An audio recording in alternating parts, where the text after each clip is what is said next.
Ayan, pauwi na ako. Salamat naman at pauwi na. Nasa kalagitnaan na ako ng bahay. So, pumunta kasi ako sa EENT. Gawa nga ng parang may nakita ako sa may ilong ko na parang dito sa kabila na parang lumaki siya ang ano sa loob, medyo lumaki kaysa sa kabila. So sabi ko ano to. So dinala ko sa EENT. Ang sabi sa akin, normal. Yung cartilage ko lang daw na parang umano sa kabila, pero normal naman daw, hindi naman daw siya yung ano. So sabi niya, it's normal. Tinanong ko kung in the future kung hindi siya maging problema. Sabi, no, it's normal. It's only cartilage. Yung cartilage daw sa ilong ko, siguro kalit-lit ng ilong. Yung parang siguro medyo nag-ano lang siya. Yung mano lang daw dito sa kabila. So, no, it's not a problem. So, ayan. Salamat. Alam mo naman, kasi pag nandito tayo sa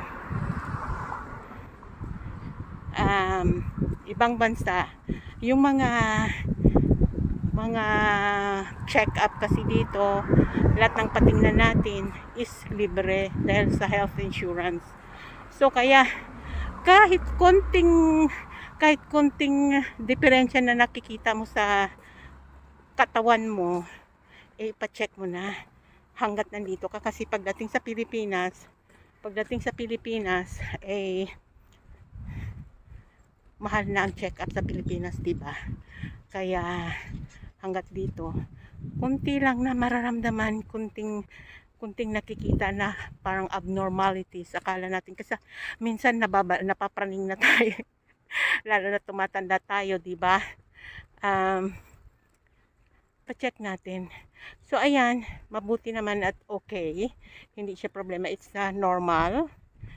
Sabi ni Dr. it's normal, not a problem. So, ayan, thanks God. So, bawas ng isang kaba, minus isang kaba na. Siyempre, di ba, hindi natin alam eh. Pasensya na kayo guys kasi yung mata ko umiikot. Hindi natin alam kasi pag tumatanda tayo, kung ano-ano na rin ang lumalabas na sakit sa katawan natin. Kahit nag-iingat tayo, andyan pa rin yan. Kaya how much mo kung hindi tayo nag-iingat, diba? Kaya kailangan mag-ingat tayo. Ingatan natin ang ating sarili. Ayan.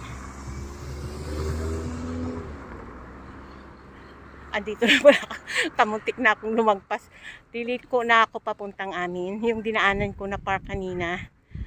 So, ayan na. So, ayun guys.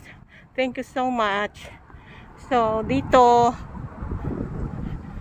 sa susunod, magpa-check naman ako ng ay, gulat ko.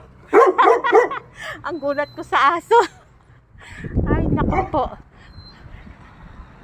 Laki pa namang aso, mabuti na lang sa loob ng cage ng gate. Ang gulat ko. Sabihin siguro ng aso, sino tong salita na tumaingay sa daan? Kaya ayun.